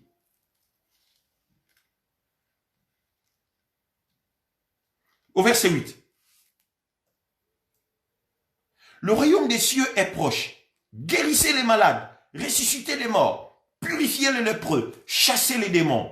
Vous avez reçu gratuitement, donnez gratuitement. Matthieu chapitre 10, verset 8. Ici, le Seigneur venait d'appeler les 12. Alors qu'ils étaient en pleine formation, il leur donnait des enseignements pour le préparer à l'œuvre du royaume. Ils n'avaient pas tout maîtrisé. Après les instructions qu'ils avaient reçues, ils devaient avoir une sortie, un stage pour aller mettre en pratique tout ce qu'ils recevaient. Et là, pendant le stage, le Seigneur va libérer son autorité. Il leur donne le mandat d'aller pendant ces stages pratiques, qu'ils aillent guérir et ressusciter. Les disciples sont allés. Et quand ils ont fait cela, regardez leur retour. Les Écritures déclarent, lorsqu'ils étaient de retour, ils revinrent avec joie. Ils ont dit au Seigneur, même les démons nous étaient soumis. Nous avons chassé les démons. Ils étaient soumis. Ils nous ont obéi, ainsi de suite. Et Jésus va leur dire, ne vous réjouissez pas parce que les démons vous sont soumis, mais réjouissez-vous parce que vos noms sont inscrits dans les livres de vie. Ils sont revenus avec les succès. Quand ils sont partis dans ces stages, avec le mandat de Jésus, ils ont guéri les malades, ils ont fait des miracles, il y avait la puissance de Dieu qui les avait accompagnés, mais c'était juste pour un temps bien donné, c'était momentané, parce qu'ils étaient encore en formation. À la fin de la mission, le mandat leur avait été retiré. Et l'intervention de cette histoire, avec l'homme qui venait plaider la situation de son fils, il vient à Jésus. Il vient demander, il dit à Christ, j'ai amené mon fils chez les disciples, ils n'ont pas pu les guérir. Alors je viens à toi. Lui, il n'avait pas compris qu'il y avait quelque chose qui s'est passé là derrière. Eux, ils se sont précipités après leur mission, après le mandat qui leur a été retenu, cette histoire a eu lieu, ils se pressent d'aller prier pour cet enfant, alors qu'ils n'avaient pas, ils n'ont pas été mandatés à nouveau pour aller le faire. Voyez-vous? Alors ils se tournent, ils ont prié. Rien ne s'est passé. Et le papa était déçu. Alors il s'est dit, j'irai moi-même voir le Seigneur pour que le Seigneur Jésus intervienne en priant pour mon fils. Et il est parti voir le Seigneur. Il lui relate la situation. Et le Seigneur a dit, mais homme de peu de foi, il a pris autorité, il a chassé les démons. Le démon est sorti et l'enfant a été guéri. Il a été délivré. Le démon a lâché la vie de cet enfant à cause de la détermination du père, à cause de la foi de ses papas qui voulaient le bien-être de son enfant, qui voulaient la guérison de son fils. Et Jésus a guéri cet enfant qui était malade. Frères et sœurs, ça c'est quelque chose de beau. Je ne sais pas si vous portez la situation de vos enfants dans votre cœur. Peut-être ce soir, vous êtes aussi confronté à une difficulté énorme avec un de vos enfants, avec des enfants qui sont malades. Peut-être ce n'est pas la situation des enfants qui sont malades, c'est peut-être un partenaire de la vie, votre époux qui est malade, peut-être c'est votre épouse qui est malade, je ne sais, peut-être un membre de famille que vous aimez bien, qui est souffrant, et vous êtes tourmenté, cette situation vous casse. Parce que je sais qu'en ce moment, nous sommes nombreux confrontés à des situations pareilles. Nous avons un membre de famille dans un état qui est très critique et qui nécessite l'intervention du Seigneur. Jésus est là ce soir, Amen. Au rendez-vous. Jésus est au rendez-vous dans notre programme de ce soir. Alléluia. Pour rencontrer les hommes et les femmes qui viendront se jeter à genoux à ses pieds et chercher l'intervention de Christ pour les leurs, les êtres chers qui sont malades, qui sont en mauvais état. Alléluia. Le Seigneur va étendre sa main pour intervenir. Mais je vais laisser un peu ça de côté parce qu'on y reviendra, on priera. L'enfant qui était malade, il souffrait de l'épilepsie, il faisait des pertes de conscience, la perte de connaissance et il s'évanouissait et puis il savait plus, il pouvait se jeter dans le feu, il se mettait en danger, il pouvait mourir à n'importe quel moment par rapport à cette situation. Regardez. Ce que je voulais ce soir, c'est soulever un peu. Pourquoi la plupart des chrétiens, quand ils font face à des situations difficiles, pourquoi nous ne nous tournons pas facilement vers Dieu pour aller prier? Pourquoi nous ne courons pas vers le Seigneur pour aller chercher l'intervention du Seigneur? Pourquoi nous ne prions pas? Pourquoi nous ne prions pas? Regardez cet homme, il n'était pas un croyant, il n'était pas un chrétien, il n'était pas un croyant, il n'était pas un disciple de Jésus. Il est venu parce qu'il y avait une urgence. Sa situation nécessitait qu'il voie rapidement quelqu'un de plus grand que les médecins, quelqu'un de plus grand que les hommes qui pouvait répondre à son problème parce que les médecins ont tenté, ils n'ont pas pu. La médecine a essayé, il n'a pas pu guérir cet enfant. Les médecins n'ont pas pu, les hommes n'ont pas pu. Alors il est parti chercher un plus grand que les hommes. Il est parti vers le Seigneur, il va prier. Le fait d'aller implorer Jésus, c'est de la prière, frères et sœurs. Est-ce que vous vous rendez compte? C'est de la prière. Amen. Il est parti, il a prié. Mais pourquoi toi et moi, nous qui sommes chrétiens, pourquoi nous ne prions pas? Nous avons des combats, nous ne prions pas. Nous avons des problèmes graves, nous ne cherchons pas la face de Dieu. Depuis que nous sommes en confinement, je vous ai beaucoup parlé de l'histoire du thème de chercher la face des Seigneurs. Chercher continuellement sa face. Souvenez-vous de ce que nous avions lu dans 1 Chronique. Au chapitre 16, on nous avait appris au verset 11, cherchez continuellement la face de Dieu. Ayez recours en l'Éternel et cherchez continuellement sa face. Amen. Pourquoi nous n'avons pas recours à l'Éternel? Pourquoi nous ne cherchons pas continuellement la face du Seigneur? Pourquoi les chrétiens de notre temps ne prient pas? Pourquoi nous avons du mal à prier? Et c'est certes, vous savez, dans tous les exercices qu'il y a dans la vie chrétienne, dans toutes les activités qu'il y a dans la vie chrétienne, la prière est l'activité la plus difficile, la plus compliquée. Amen. L'exercice le plus difficile et le plus compliqué à faire, c'est prier. Tu peux prêcher, tu peux chanter, tu peux faire tout ce que tu fais là, c'est bien. Mais prier, c'est très compliqué. La prière est une ressource très puissante que Dieu a mise à notre portée. Et l'ennemi, sachant cela, il ne permet pas, la plupart du temps, que les gens aillent dans la prière, chercher la face de Dieu. Il ne permet pas aux chrétiens de s'approcher facilement. Voilà pourquoi nous avons du mal à prier. La plupart des chrétiens n'arrivent pas à vivre cette parole que le Seigneur nous avait donnée dans Luc chapitre 18, le verset 1. Luc chapitre 18 nous dit ceci au verset 1. Écoutez les propos de Jésus à ce sujet. Et vous comprendrez pourquoi j'ai intitulé mon message comme ça, évanouissement dans la prière. Ça fait rire, mais c'est la réalité. Jésus leur adressa une parabole pour montrer qu'il faut toujours prier et ne point se relâcher. Jésus adressa une parabole à ses disciples qu'il faut toujours prier et ne point se relâcher. Amen. On peut le lire autrement. Parce que le verbe utilisé ici pour le mot relâcher, en grec, il est aussi synonyme de s'évanouir. Amen. Il dit, Jésus leur adressa une parabole pour dire, il faut toujours prier et ne point s'évanouir. Il faut toujours prier et ne point s'évanouir, ne point se relâcher, ne point stopper, ne pas mourir dans la vie des prières, ne pas s'évanouir dans la vie des prières. Parce que Jésus nous apprenait la réalité que la prière est comme la respiration. Parce que nous respirons tout le temps, nous ne devons pas interrompre la respiration. Le chrétien doit prier et ne pas s'évanouir. Un chrétien qui s'évanouit dans la respiration, il peut mourir. Un chrétien, malheureusement, nous nous évanouissons beaucoup dans la prière. Notre vie de la prière est ponctuée par des évanouissements. Nous sommes des vrais épileptiques en matière de la prière. Nous souffrons de l'épilepsie spirituelle, l'épilepsie dans la prière. Nous nous évanouissons tout le temps. Nous prions un peu et puis à un certain le temps d'après, nous sommes évanouis. Nous n'arrivons plus à prier. Même si il y a le feu là, nous nous jetons dans le feu, nous oublions qu'il y a le feu et nous nous évanouissons. Dans Ésaïe chapitre 43, vous connaissez ce texte que le Seigneur avait dit, une promesse merveilleuse que le Seigneur avait donnée dans Ésaïe 43. Je peux les citer. Il dit ceci, si tu passes par le feu, Amen. je serai avec toi. Et les flammes ne te consumeront pas. Si tu traverses les eaux, je serai avec toi. Et le fleuve ne te submergeront pas. Ça, c'est une belle promesse que le Seigneur nous a faite dans le livre d'Ésaïe, au chapitre 43.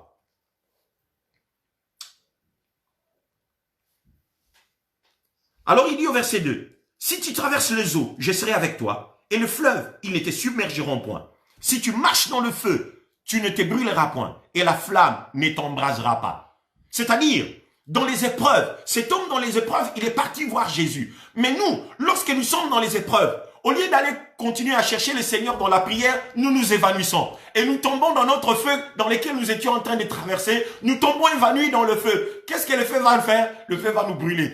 À l'absence de la prière, lorsque nous nous évanouissons dans le feu du problème, le problème va nous cramer, ça va nous brûler, frères et sœurs. Lorsque nous essayons de passer par le feu et que nous nous évanouissons dans la prière, frères et sœurs, l'eau peut nous submerger, le fleuve va nous submerger. Nous serons inondés et mourir, noyés. Voyez-vous, nous devons faire très attention aux évanouissements qui arrivent dans notre vie de prière. Bien-aimé, fais tout pour que tu restes éveillé. Fais tous tes efforts pour que tu ne puisses pas connaître des évanouissements dans ta vie de prière. Parce que les évanouissements dans la prière sont dangereux, très dangereux. Amen. S'évanouir dans la prière veut parler simplement de l'absence de la prière. La perte de la prière, l'inconscience dans la prière. Voyez-vous, nous pouvons arriver à perdre la vie de la prière. Nous manquons de prier. Et lorsque nous manquons de prier, pendant que nous sommes dans le feu, dans une situation grave, dans un problème très difficile, eh bien, cette situation va nous brûler. Amen. En tant que feu, ce problème va nous brûler, frères et sœurs. Si nous tombons dans l'eau et que nous ne prions pas, ce problème qui est comme le fleuve, ça va nous submerger et nous serons noyés. D'où la nécessité de prier. Mais pourquoi nous ne prions pas? Pourquoi nous ne prions pas? Il doit y avoir des raisons. Je vais rapidement partager un peu pourquoi il est très difficile pour les chrétiens de prier. Pourquoi il est très difficile que les hommes prient. Voyez-vous?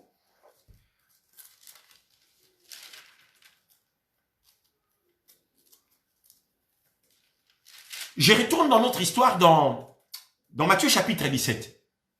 Remarquez, cet homme qui avait le problème de son fils, il est parti voir le Seigneur Jésus parce qu'il voulait que le Seigneur intervienne. Il a eu confiance en Christ pour que Jésus intervienne dans son combat. Il a permis à Jésus, en se jetant à genoux devant le Seigneur et en implorant le Seigneur, il autorise à Jésus d'interférer dans l'histoire de la famille. Amen. D'intervenir dans leurs problèmes. La plupart des cas, lorsque les chrétiens ne prient pas, c'est peut-être parce que nous ne voulons pas souvent que Dieu intervienne dans nos problèmes. Nous ne voulons pas que Dieu intervienne dans nos vies. Parce que nous savons que si Dieu vient intervenir dans notre vie, il va nous changer. Nous ne sommes prêts à abandonner, nous ne sommes pas prêts à abandonner nos péchés, à abandonner nos désordres. Et nous ne voulons pas impliquer les seigneurs dans des combats pour que Dieu ne vienne pas chambouler notre vie. C'est vrai, quand les seigneurs s'invitent dans notre combat, ils le changent. J'aimerais vous dire quelque chose. Voyez-vous, lorsque cet homme a couru vers les seigneurs, il est allé se jeter aux pieds du Seigneur. C'est une manière de dire, je te veux dans mon combat. Je veux que tu t'impliques dans ce combat qui nuit, qui ruine notre famille et que tu fasses quelque chose. Lorsque quelqu'un va chercher Dieu dans la prière, c'est une manière de demander à ce que Dieu puisse s'impliquer dans l'affaire. Et quand vous venez à Dieu, Dieu va s'impliquer dans votre situation. Amen. Quand vous venez à lui, le Seigneur va s'impliquer pour changer votre situation. Il y a un esprit qui bloque les hommes à ne pas courir vers le Seigneur, à ne pas aller chercher l'intervention du Seigneur. Et cet esprit-là, ça fait que vous ne puissiez pas prier. Il est capable d'arrêter la vie de prière. Et s'il arrête votre vie de prière, vous êtes foutu. La situation va perdurer. Ou bien, c'est nous qui arrêtons. Nous prions et nous arrêtons la situation, mais que la situation n'arrête pas la prière en nous.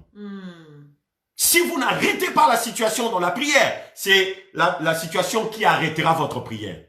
L'un ou l'autre. Amen.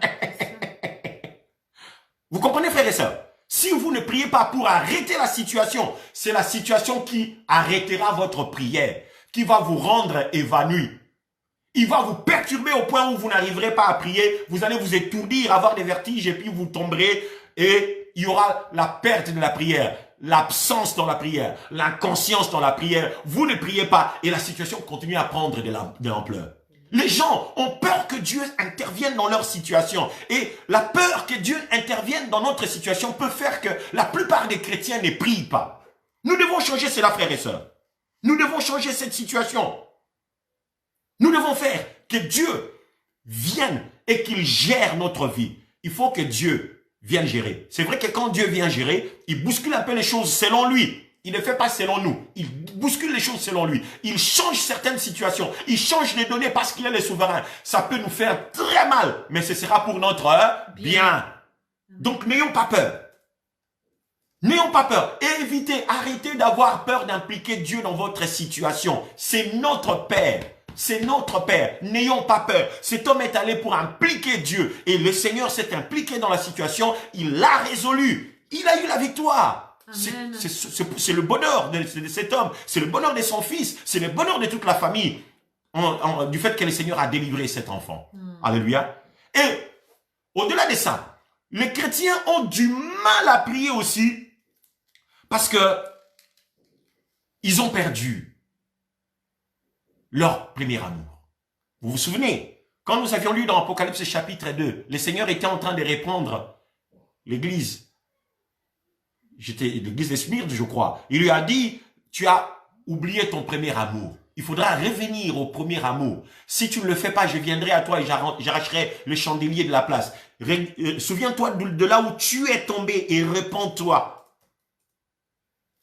Lorsque nous perdons notre premier amour, frères et sœurs, on aura du mal à prier. Un chrétien qui a perdu le premier amour, il doit être sûr qu'il va s'évanouir dans la vie de la prière.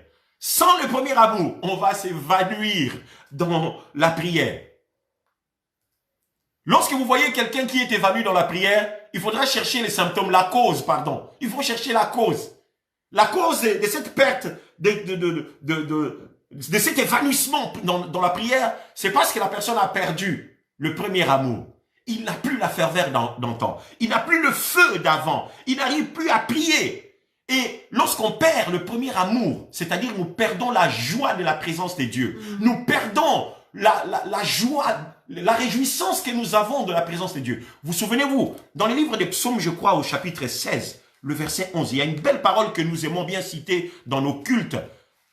Et il dit, il y a d'abondantes joies dans la présence du Seigneur. Je vais juste lire rapidement, c'est le psaume 16, c'est que les Écritures nous disent. Psaume chapitre 16, le verset 11. Tu me ferais connaître les sentiers de la vie. Il y a d'abondantes joies devant ta face, des délices éternelles à ta droite. Il y a d'abondantes joies devant ta face. Quand nous sommes dans la première, dans la joie du premier amour, lorsque nous vivons pleinement notre communion avec le Seigneur, nous nous bousculons au plus profond de nous-mêmes. Il y a la joie, la réjouissance, nous nous réjouissons de la présence de Dieu. Mais lorsque nous perdons le premier amour, nous perdons cette joie de la présence du Seigneur. La présence de Dieu ne nous intéresse plus, ça ne nous ravit plus, ça ne nous emballe plus. Et vous savez ce qui arrive? Nous allons nous évanouir. La plupart des chrétiens s'évanouissent dans la prière parce qu'ils ont abandonné leur premier amour. Reviens, frères et sœurs. Si tu reviens à ton premier amour, tu vas voir, tu ne continueras plus à t'évanouir dans la prière. À chaque fois que tu es en train d'avancer avec le Seigneur, tu ne t'évanouiras plus. Les histoires doivent changer. Il faudra que cela change, frères et sœurs. Voyez-vous, nous voulons aller, nous sommes en train de sortir déjà de notre confinement. Nous allons vivre pleinement la vie et nous devons la vivre bien. Nous devons vivre la foi correctement, frères et sœurs. Nous ne devons pas laisser le feu du premier amour s'éteindre. Parce que c'est un danger imminent. Lorsque nous laissons le feu du premier amour s'éteindre, assurez-vous aux évanouissements. Attendez-vous aux évanouissements. Quand quelqu'un s'évanouit dans la prière, c'est pour dire que le feu du premier amour s'est éteint. Il faudra essayer, rechercher pour allumer. Deux fois, nous n'arrivons même pas à prier non plus parce qu'il y a une autre raison. J'aimerais prendre un texte dans Matthieu chapitre 26, au verset 47, le Seigneur Jésus disait, « Veillez et priez, afin que vous ne tombiez pas en tentation. La chair est faible et l'esprit est disposé. » Vous savez, il y avait... Les disciples, quand ils étaient dans la relation avec Jésus, Jésus priait tout le temps. Il priait pour les gens, il priait pour eux, ainsi de suite. Mais il est arrivé un moment où Jésus avait grandement besoin de la prière de ses disciples. Pour la première fois, Jésus demandait à ses disciples de venir prier avec lui. Souvent, il montait seul rencontrer le Père. Il priait bien parce que la mort était proche. Les angoisses l'avaient rempli. Et le Seigneur s'est résolu de prendre les disciples. Il dit, je vous prends avec moi. Venez m'assister. Venez prier avec moi. Et le Seigneur les laisse quelque part.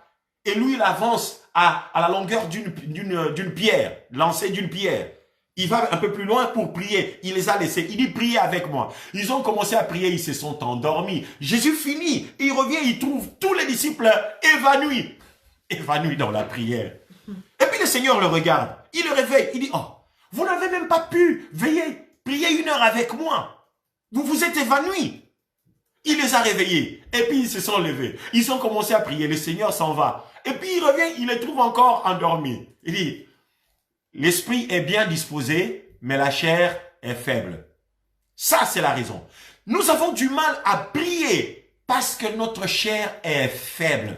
La chair est tellement faible, alors que l'esprit veut. L'esprit a l'envie, il a la faim de la prière, il a la soif de la prière. L'esprit veut prier, mais la chair ne suit pas.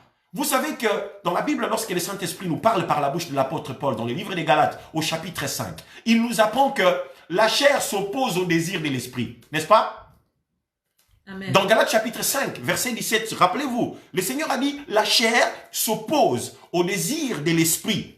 Les disciples, au lieu de prier avec Jésus, ils ont commencé, mais ils ont été étourdis. Ils se sont évanouis en pleine prière. Ils se sont endormis. Parce que la chair était faible. La fatigue de la journée les avait assommés. Et nous, à cause de nos activités, de nos montées et descentes, nous sommes dans l'hyperactivité. Nous avons tellement mille et un programmes à faire. Nous montons, nous descendons. Notre esprit de foi est disposé pour prier, mais nous ne permettons pas à l'esprit de prier parce que nous sommes tellement affairés, nous sommes tellement occupés dans nos activités que nous n'arrivons pas à prier et nous oublions de prier. Et cela va causer l'évanouissement.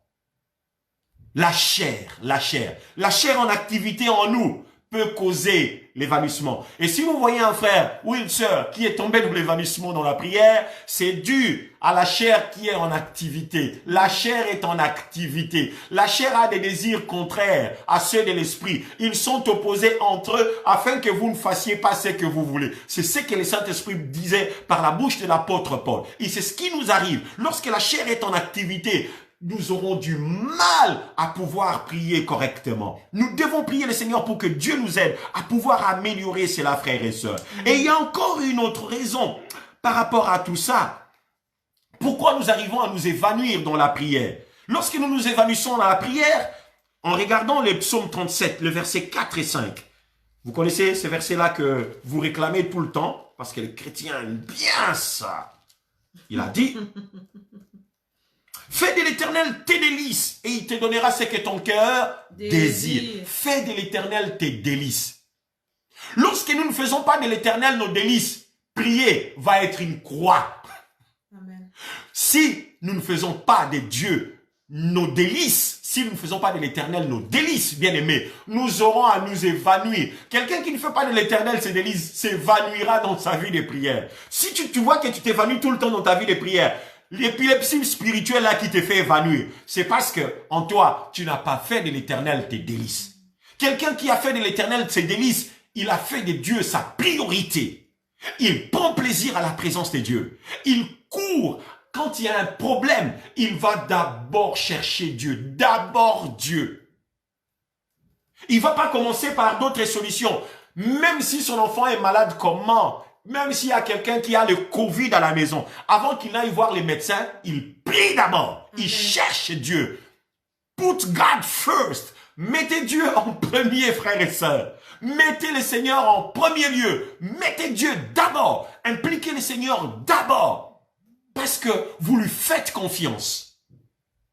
Alléluia. Amen. Quelqu'un qui fait de l'Éternel ses délices.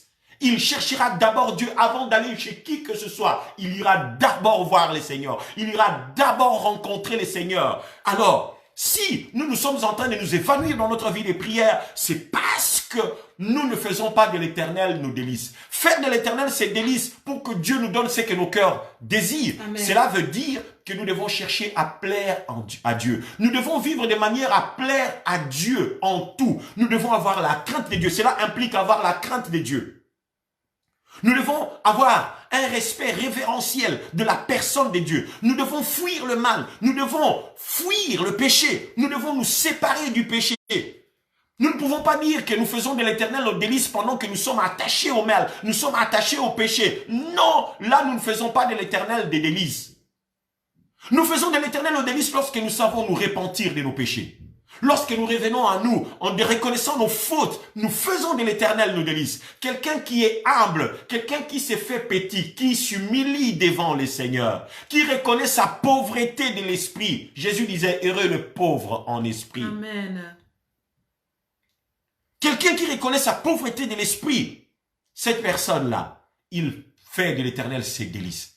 À cause de ça, le Seigneur agira. Lorsqu'il y a l'esprit de repentance en nous, nous savons nous repentir. Nous ferons de l'Éternel nos délices parce que nous chercherons sa gloire. Nous chercherons ce qui honore Dieu. Nous chercherons ce qui plaît Dieu. Toute notre vie doit être alignée dans le seul but de réjouir Dieu, de plaire à Dieu, de faire des choses de manière à ce que Dieu soit réjoui, que Dieu soit loué, glorifié dans notre manière de vivre. C'est très important, frères et sœurs, pour nous. Alors, j'aimerais que nous puissions aller encore plus loin. Cet homme, lorsque son fils était malade, il a fait mieux. Il est parti voir le Seigneur. Il avait confiance en Dieu.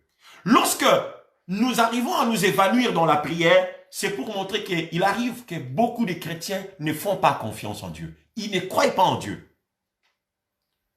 Lorsque vous ne croyez pas en Dieu, vous aurez toujours des étourdissements, des évanouissements dans la prière. Vous n'arriverez pas à prier. Quelqu'un qui ne croit pas en Dieu ne peut pas prier. Si tu es chrétien et que tu n'arrives pas à prier, il peut y avoir ces problèmes. C'est peut-être parce que tu ne crois pas en Dieu. Tu ne fais pas confiance en Dieu.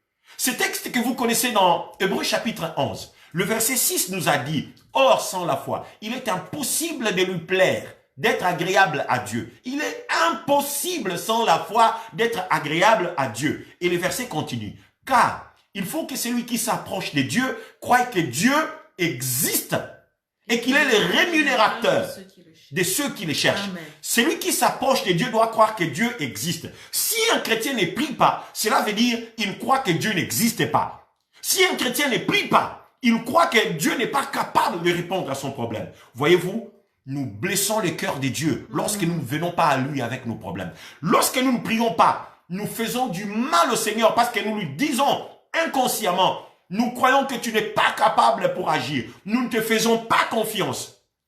Cet homme a fait confiance à Dieu. Il a fait confiance à Christ. Et il est venu. Et quand il a demandé, il a présenté sa requête, son sujet, le Seigneur est intervenu. Il a réglé le problème. Il a guéri cet enfant, frères et sœurs. Pourquoi nous ne prions pas? Nos prières sont devenues, nos églises sont devenues faibles parce qu'elles sont remplies de chrétiens qui sont faibles dans la prière.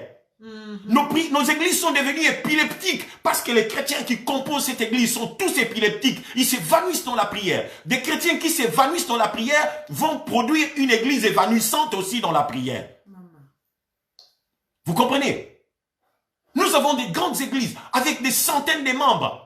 Mais il n'y a pas la puissance de Dieu. Pourquoi? Parce que beaucoup de ceux qui composent notre église là, la majorité des chrétiens sont évanouis. Ils s'évanouissent tout le temps dans la prière. Eh bien, parce qu'ils sont majoritaires, l'église sera tout le temps évanouie aussi. Il n'y aura pas une force parce que nous nous évanouissons tout le temps. Des chrétiens malades forment une église malade. Des chrétiens qui s'évanouissent vont former une église qui s'évanouit. Et c'est comme ça se suit. Voyez-vous? Nous devons essayer d'arranger ces histoires. J'aimerais juste m'arrêter là pour que nous puissions prendre le temps de prier. Il est 22h20. Nous allons nous arrêter là. Et nous allons prier, frères et sœurs. Nous allons dire quelques mots à Dieu. Nous allons dire quelques mots à Dieu. Nous vivons un temps où il y a des mauvaises histoires qui se passent dans les spirituels. Il y a tellement de choses, des mauvais plans dirigés sur nos enfants, dirigés sur les jeunes, dirigés contre le foyer, la famille, le mariage et plein de mauvaises histoires. Je crois que chacun a ses défis. Amen. Le défi de notre homme, c'était son fils qui souffrait de l'épilepsie, qui souffrait en tant que lunatique. Et il est venu à Jésus chercher l'intervention du Seigneur. Quel est le problème? Quel est le souci que tu as? Qu'est-ce qui te tracasse? As-tu un enfant qui est malade? Dans la famille, avez-vous quelqu'un qui est souffrant? Et que cela épuise toute la famille? Jésus est là. Alléluia. Il est disponible et disposé à vous recevoir. Merci. Et à résoudre ce problème. Si vous vous approchez de lui, vous lui faites confiance. Si vous croyez qu'il est capable d'agir, le Seigneur agira. Alléluia. Si vous allez au-delà de vos peurs, vous ne permettez pas à votre chair de laisser glisser la peur devant, le Seigneur interviendra, il agira. Il agira. Amen. Et je veux que le Seigneur intervienne ce soir dans la situation de ces membres de famille qui souffrent, qui a longtemps souffert dans votre maison, dans votre famille. Il faut que cela cesse aujourd'hui, au nom de Jésus. Nous allons nous appuyer sur cette parole et nous allons faire lever notre Seigneur, lui qui a le pouvoir de guérir, de ressusciter, parce qu'il nous a conféré son pouvoir. Nous allons prier. Parce que le mandat, il nous l'a laissé. Nous ne sommes plus en phase de stage. Nous sommes en pleine action. Nous avons le mandat sur nous de prier pour les malades, de guérir les malades, de ressusciter les morts. Alors nous allons invoquer le Seigneur pour tous les cas. Alors tu vas prendre le cas de ton fils malade. Peut-être c'est le mariage qui est ton fils qui est malade. Peut-être c'est ton mari qui est cet enfant malade. Tu as certainement un enfant malade dans ta main. C'est-à-dire une situation qui te tracasse, que tu as fait tes efforts pour essayer de changer, que l'affaire ne se résout pas, n'arrive pas à changer, n'arrive pas à se transformer. Ce soir, nous nous approchons de Jésus. Nous allons nous jeter à genoux devant le Seigneur et implorer la grâce du Seigneur en disant, Seigneur, je viens à toi parce que je n'ai pas pu. Je suis allé voir les pasteurs, ils n'ont pas pu. Je suis allé voir telle personne n'a pas pu. Je viens à toi parce que tu es capable de répondre à ces problèmes. Nous allons accourir au Seigneur pour qu'il puisse s'élever. Nous allons lui dire, nous t'autorisons d'interférer dans nos vies. Viens interférer dans nos familles. Il y a qu'au compte à Macambo. Viens entrer, viens t'impliquer dans le combat de notre vie, Seigneur, et que tu donnes la solution pour la gloire de ton Saint. Alléluia. Alléluia. C'est ce que nous allons faire. Je vais vous inviter à prendre votre position de prier. Que les personnes qui veulent s'élever se lèvent. Si vous voulez vous agenouiller pour aller implorer le Seigneur comme cet homme, par la foi, je vous inviterai à le faire. Je vais vous inviter à nous agenouiller, frères et sœurs. Et nous allons chercher la face de Dieu. Nous allons implorer Dieu. Nous allons demander que Dieu s'élève. Que le Seigneur fasse quelque chose. Qu'il intervienne dans nos familles. Qu'il intervienne dans nos maisons. Moi-même, je me suis mis à genoux. Mets-toi à genoux là où tu es. Pour aller supplier le Seigneur comme cet homme qui s'était jeté à genoux au pied du Maître, implorant l'intervention du Seigneur. Nous avons confiance, nous lui faisons confiance, nous avons foi en lui qu'il est capable d'intervenir et nous voulons le voir en action ce soir. Alors porte ce problème. Si c'est quelqu'un, un membre de la famille qui est malade, nous allons prier pour sa maladie, que Dieu le guérisse. Si un membre de la famille est en train de souffrir d'une maladie chronique, qu'il a cloué dans le lit et qui perturbe la vie de tout le monde dans la famille, nous allons porter ces personnes à Jésus, cette personne à Jésus, et nous allons dire, Seigneur, ne nous laisse pas longtemps dans ces problèmes parce que ça nous épuise, ça nous vide de notre force et ça perturbe la marche de la famille et la vie professionnelle de tout le monde. Seigneur Jésus, intervient, marque un terme en cela. Amen. Et nous allons utiliser l'autorité de Jésus et nous allons parler à ces démons qui nous intimident, qui contrôlent nos vies, nos familles, par la maladie de certaines tierces personnes dans notre foyer, dans notre famille, dans notre maison. Peut-être que ce n'est pas la maladie, c'est aussi d'autres situations. Mais parce que tu connais les situations qui prévalent dans votre famille, tu vas invoquer le Seigneur maintenant. Nous prions le Seigneur au nom de Jésus. Chacun porte la situation qu'il a dans son cœur devant le Seigneur. Prions Dieu. Père Céleste, nous venons à toi.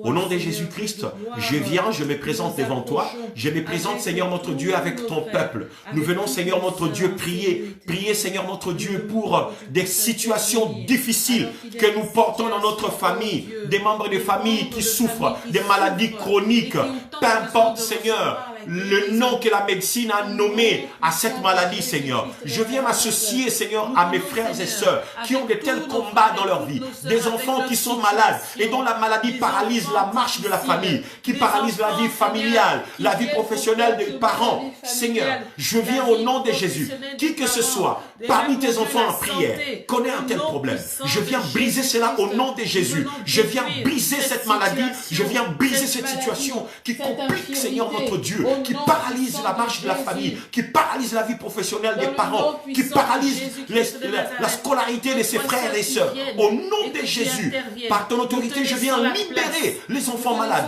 Je viens libérer un parent malade. Je viens libérer un époux malade. Je viens libérer une épouse malade. Au nom de Jésus, que la maladie de cette personne, Seigneur, notre Père, soit brisée et que la personne reçoive la guérison, situation Seigneur, soit pour que la vie résolue, revienne dans la famille, que la vie Au nom revienne. puissant de Nous Jésus, portons, Seigneur, tous ceux qui sont dans des combats pareils, comme cet homme est venu, Seigneur. Nous sommes allés voir les médecins, nous n'avons pas Alléluia. trouvé de réponse. Nous n'avons pas La trouvé de médecine réponse nous a lâchés, auprès de la médecine nous a condamnés, auprès des Seigneur. spécialistes. Nous n'avons que toi, Personne le n'a seul pu trouver espoir la réponse. de la famille, C'est toi des seul enfants de Dieu. qui peux C'est nous toi aider. l'espoir C'est toi de la seul qui famille, peut nous de faire toutes ces sortir de familles, cette Seigneur, qui s'attendent à toi, qui crient à Au toi. nom de Lève-toi, Jésus. Seigneur. Entends les Lève-toi, mères Seigneur. pleurer. Que les ennemis Entends de ces les familles épouses soient pleurer. dispersés. Entends Seigneur, les pères lève-toi pleurer. et disperse Au nom les puissant de ennemis, Seigneur, de Jésus. ces foyers. Disperse Au nom de tous Jésus, ces je ennemis. commande, Au nom Seigneur, puissant à de tous les Jésus. agents des ténèbres, Toutes les aux esprits maladies, impurs, toutes les aux esprits situations. impurs, Oh, aux Seigneur, démons, Seigneur, même si les qui ont bloqué la diagnostics situation des membres sont des familles qui des sont diagnostics malades dans nos fatalistes, foyers, dans nos Seigneur, familles, dans nos élève-toi maisons. Nous et brisons guéris. cela au nom Au de nom Jésus. Je puissant de renverse Jésus. cela au nom de Il Jésus. s'agit Au de nom de cancer Jésus. Je viens qui libérer la vient guérison. pour Je viens condamner libérer les la personnes. guérison, Seigneur Nous notre voulons Père. détruire Je cela mets dans le le feu nom puissant pour de briser. Jésus. Je mets le feu pour brûler les liens. Alléluia. Je libère ta puissance Au nom pour puissant briser, de Seigneur notre Père, les Jésus-Christ chaînes. de Nazareth. Les chaînes qui lient cette personne malade Alléluia. dans la famille de tes enfants qui crient à toi. Seigneur, ceux qui sont en train de interviens crier, et change Seigneur, cette nous situation devons au recevoir. nom de Jésus-Christ.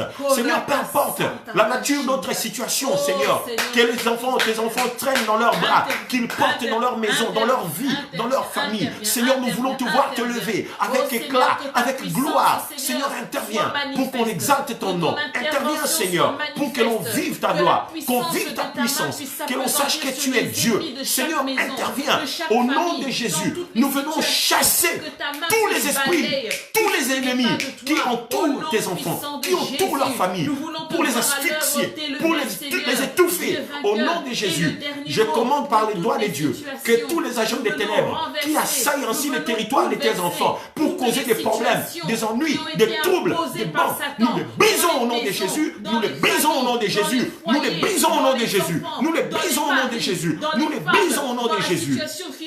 Alléluia. Seigneur, interviens pour la gloire de ton nom. Au nom puissant de Jésus. Maintenant, nous allons revenir devant le trône pour nous et pour nos églises, frères et sœurs.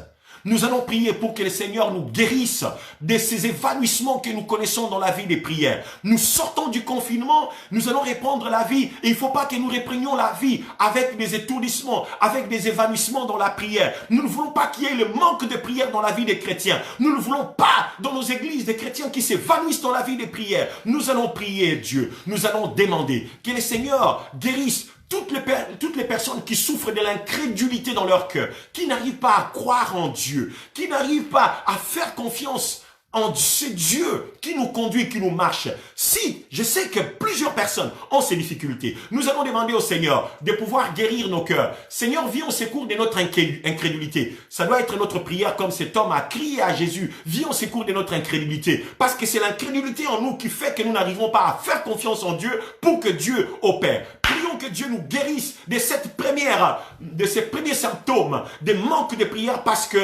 c'est lié au manque de confiance que nous faisons en Dieu. Nous ne croyons pas en lui. Seigneur, nous venons à toi. Au nom de Jésus-Christ, viens guérir mes frères et sœurs de l'Église. Seigneur, qui souffrent des évanouissements spirituels liés, Seigneur, au manque de confiance en toi. Ils chantent à l'Église. Ils dansent même. Ils jouent des instruments. Nous prêchons, Seigneur. Mais nous ne croyons pas en toi. Quand il y a des problèmes, Seigneur, notre Dieu, nous n'arrivons pas à prier. Nous nous évanouissons. Seigneur, c'est là des évanouissements dus au manque de confiance en Dieu. Seigneur, viens nous guérir de cela. Viens nous guérir de cela. Viens nous guérir. Guéris ton peuple, Seigneur, notre Père, de cette incrédulité, des chrétiens incrédules, des croyants incrédules. Il en existe, Seigneur. Viens guérir ces mots. Viens guérir ces évanouissements en nous, au nom de Jésus-Christ. Nous brisons cette incrédulité. Nous brisons, Seigneur, l'évanouissement lié à cette incrédulité, au manque de foi. Nous brisons cela, Seigneur, notre Dieu, au nom de Jésus, notre Seigneur et Sauveur. Alléluia. Nous allons prier les Seigneurs. Tu vas prier Dieu pour toi et pour ton Église. Tu vas demander au Seigneur de venir te guérir et de guérir les frères et sœurs de ton Église des évanouissements dans la prière liés du fait que les gens ne font pas de l'Éternel leur délice. Ils ne craignent pas Dieu. Ils sont des personnes qui vivent des vies de légèreté. Ils n'arrivent pas à avoir l'esprit de repentance. Nous allons prier pour que le Seigneur nous guérisse de cela. Et nous allons demander qu'il marque nos vies pour que nous puissions faire de lui les délices, la priorité de notre cœur. Lui d'abord, chercher à lui plaire, chercher à les satisfaire. Lui d'abord et nous après. Prions le Seigneur au nom de Jésus. Nous prions Père Céleste, au nom de Jésus. Nous venons te présenter nos vies, nous te présentons nos églises, nous te présentons nos frères et sœurs. Nous venons prier Seigneur notre Dieu au nom de Jésus. Viens nous guérir des évanouissements, des étourdissements dans la prière Seigneur notre Père. Cette absence, la perte de connaissance dans la prière liée Seigneur du fait que nous ne faisons pas de l'Éternel nos délices. Nous sommes nombreux, nous ne faisons pas de toi nos délices. Nous ne faisons pas de toi la priorité. Nous ne faisons pas de toi, Seigneur, la priorité. Nous ne cherchons pas à te plaire. Nous cherchons à nous plaire à nous-mêmes. Nous cherchons à plaire au monde. Seigneur, pardonne-nous. Viens guérir nos vies. Viens guérir nos cœurs. Viens guérir nos églises. Guéris nos églises, Seigneur, notre Père, pour que nous soyons de ceux qui font de l'Éternel leur délice, afin que tu nous donnes ce que nos cœurs désirent. Nous te prions, Père Céleste. Accorde-nous cette grâce. Si nous avons trouvé grâce à tes yeux, entends-nous, Seigneur, notre Père, dans le nom de Jésus. Nous allons prier. Nous allons nous présenter devant le Seigneur et nous présenter aussi nos églises devant Dieu. Nous allons demander au Seigneur de pouvoir nous guérir de tout évanouissement lié du fait que la chair est en activité. Jésus a dit aux disciples, l'esprit est bien disposé pour prier, mais la chair est faible. La chair faible que nous portons en nous. Les chrétiens qui vivent et qui laissent accès libre à la chair. Nous ne voulons pas crucifier la chair. Et la chair commence à prendre le dessus. Il impose les lois, il impose des directions. Alors, il nous emmène dans les chemins contraires au désir de l'esprit, comme je vous l'ai dit dans Galates chapitre 5, au verset 17. Alors nous allons prier le Seigneur. Nous allons demander à Dieu que le Seigneur nous pardonne de cette liberté large que nous avons laissée à la chair, de conduire, de diriger en nous, alors que le Seigneur est en nous, l'esprit est en nous, nous devions être conduits par l'esprit, nous laissons la chair nous diriger. Et c'est pourquoi la chair emmène en nous des étourdissements, des évanouissements dans notre vie de prière. Et nous allons prier pour que Dieu nous guérisse de cela. Que nous ne puissions plus permettre à la chair de continuer son chemin et que le Saint-Esprit produise la force en nous pour que nous puissions crucifier la chair, que nous condamnions la chair parce que la place de la chair, c'est à la croix. Prions le Seigneur au nom de Jésus. Père, nous venons à toi. Nous venons prier, Seigneur, notre Dieu, pour nous. Nous prions pour l'Église. Nous prions pour nos vies, Seigneur. Je viens te présenter ma vie. Et je te présente la vie, Seigneur, de mes frères et sœurs qui sont en prière avec moi. Et pour tous ceux qui prieront avec moi au loin. Qui connaissent, Seigneur, notre Père, le problème d'épilepsie spirituelle. Des gens qui s'évanouissent dans la prière. Qui s'évanouissent, Seigneur. Qui se relâchent dans la prière. Qui dorment totalement dans la prière alors qu'ils sont en plein milieu de feu. Alors qu'ils sont en plein milieu de la mer, Seigneur, notre Dieu. Ils risquent de se brûler, ils risquent de se noyer. Seigneur, nous te prions au nom de Jésus. Viens au secours, viens au secours, viens au secours de notre faiblesse, Seigneur. Notre chair est faible, notre chair est faible, notre chair est faible. Seigneur, aide-nous. Libère par la puissance du Saint-Esprit la force nécessaire en nous pour que nous puissions emmener la chair à la croix. Aide-nous à emmener la chair à la croix pour que nous puissions la crucifier là-bas. Aide-nous à emmener la chair à la croix pour que nous puissions la crucifier là-bas. Au nom de Jésus, nous ne voulons plus lui laisser la liberté de mouvoir en nous parce que nous sommes entrés dans la vie de l'Esprit, Seigneur. C'est l'Esprit qui doit nous diriger. C'est l'Esprit qui doit nous conduire, Seigneur notre Père. Seigneur, aide-nous pour que cela change. Parce que nous savons que si tu restaures l'ordre, nous n'aurons plus à nous évanouir dans la prière, Seigneur. Viens au secours, Seigneur, de nos faiblesses de la chair. Viens au secours de nos faiblesses liées à la vie professionnelle et qui nous empêchent, lorsque nous rentrons à la maison, de prendre le temps de prier parce que nous nous écroulons directement après avoir mangé. Guéris-nous de cela, Seigneur, si nous avons trouvé grâce à tes yeux. Au nom de Jésus-Christ, notre Seigneur et Sauveur. Nous allons prier le Seigneur. Nous allons demander à ce que le Seigneur puisse nous guérir du problème du péché, les pratiques du péché dans la vie des chrétiens. Ça, c'est une grande cause des évanouissements dans la prière. Tant qu'il y a le péché en nous, notre vie de la prière s'évanouira. Nous nous évanouirons dans la prière parce que ce ne serait pas possible de bien prier pendant que nous sommes en train de pratiquer des péchés, pendant que nous excellons dans le péché, pendant que nous sommes en train de nous performer dans le péché. Ce ne serait pas possible. Alors nous allons prier que Dieu vienne au secours de notre situation, au secours de notre esclavagisme, parce que nous sommes dans la servitude du péché. Que le Seigneur fasse quelque chose qui nous libère, que le Seigneur nous fasse sortir de cette servitude du péché pour que nous ne continuions plus à nous évanouir dans la vie des prières. Nous voulons voir notre vie des prières restaurée, qu'elle soit en pleine santé, en parfaite santé. prions le Seigneur au nom de Jésus-Christ. Seigneur, nous venons à toi. Au nom de Jésus, nous venons prier pour nous. Seigneur, regarde nos vies. Nos vies ne sont pas propres devant toi. Nous crions par nos bouches que nous t'aimons. Nous crions avec nos bouches que nous t'appartenons, Seigneur. Mais c'est du lèvre seulement que nous t'honorons. Pendant ce temps-là, nos cœurs sont éloignés de toi parce que nous sommes attachés au péché. Nos cœurs sont éloignés de toi parce que nous aimons le péché. Nos cœurs sont éloignés de toi parce que nous cultivons le péché. Seigneur, nous te prions. Pardonne-nous, pardonne-nous, pardonne-nous. Nous avons besoin de toi. Viens nous délivrer du péché. Viens nous délivrer du péché. Viens nous délivrer du péché, Seigneur, qui est revenu dans notre vie. Et pourtant, nous l'avions abandonné au jour où nous avions cru en toi. Mais là, le péché est en activité en nous. Le péché est en activité. Le volcan du péché est en activité en nous, Seigneur. Il n'y a que toi qui as le pouvoir de l'éteindre en nous. Viens faire taire ce volcan. Viens éteindre ce volcan, Seigneur. Délivre ton Église. Délivre nos églises de tous les chrétiens, Seigneur, qui laissent le péché, la liberté, Seigneur, au péché dans leur vie, qui laissent, Seigneur, notre Dieu, les libres mouvements au péché dans leur vie, alors que nous sommes en train de marcher à ta suite, Seigneur notre Dieu. Et cela fait que nous nous étourdissons, nous nous évanouissons, Seigneur, spirituellement. Nous n'arrivons pas à prier parce que le péché nous alourdit, le péché nous alourdit, le péché nous affaiblit. Il n'y a que toi qui puisses venir au secours pour nous guérir, Seigneur. Viens nous guérir, Seigneur. Si nous avons trouvé grâce à tes yeux, viens nous guérir, Seigneur. Viens nous guérir, Seigneur. Viens nous guérir, nous avons besoin de toi. Viens nous guérir, Seigneur. Viens nous guérir, oh Dieu. Viens nous guérir, Seigneur notre Dieu. Nous avons besoin de toi.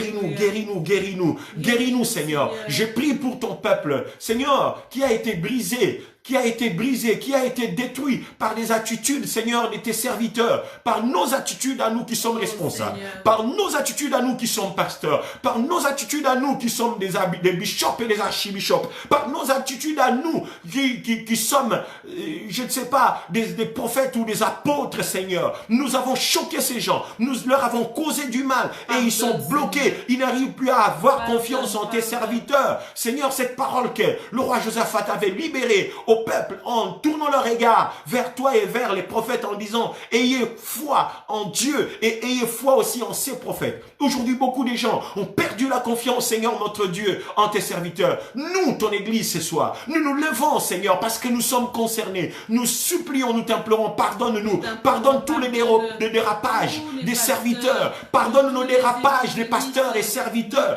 Pardonne nos dérapages des apôtres et des prophètes.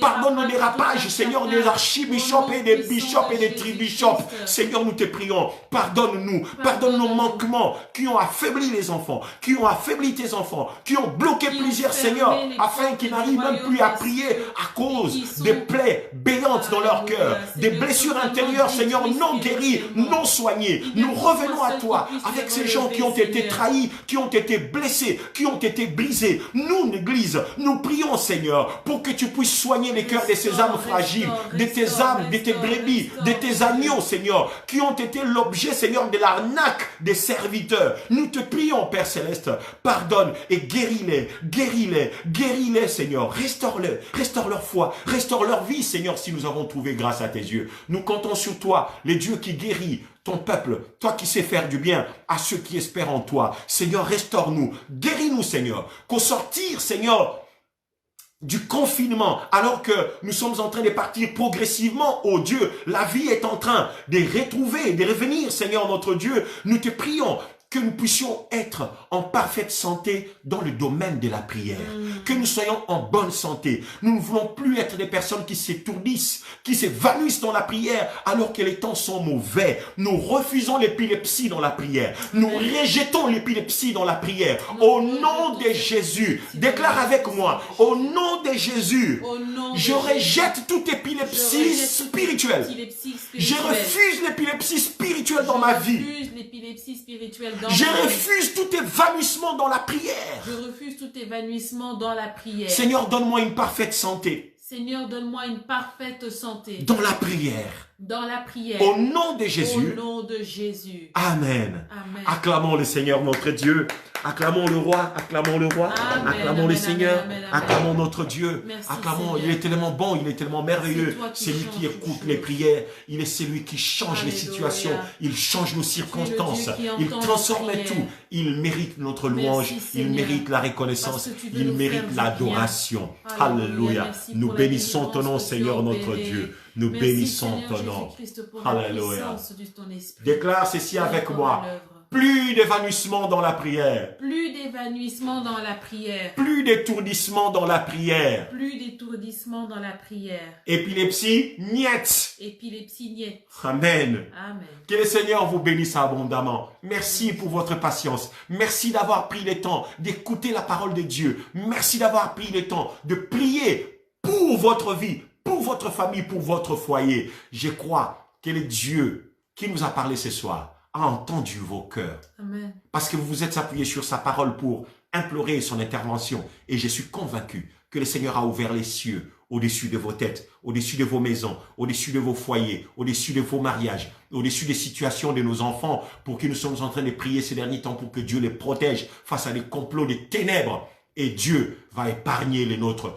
pour Amen. la gloire de Il son le nom. fera pour la N'hésitez gloire. pas à partager cette vidéo, partagez massivement cette exhortation de ce soir et ce moment de prière, frères et sœurs. Nous voulons des chrétiens en bonne santé en matière de la prière après le confinement. Lorsque nous allons reprendre nos activités dans nos églises, que nous soyons tous en bonne santé, en parfaite santé, pas d'épilepsie spirituelle Nous qui refusons cause des l'épilepsie. pertes de mémoire, qui cause des pertes de conscience, Chutes. qui cause des chutes, qui cause des évanouissements. Nous n'en voulons plus dans nos vies, ni dans nos églises. In Jesus' Que le name. Seigneur vous bénisse au nom de Jésus, notre Seigneur et Sauveur. Passez une excellente nuit et à dimanche à 11h. Que Dieu vous bénisse abondamment. C'était votre serviteur, le pasteur Betsaleel Osango. Bonne nuit. God, our Creator and King, reigning over us. We lift our voices to sing. You are glorious. We adore you now. Let your love pour out on us. Saturate us.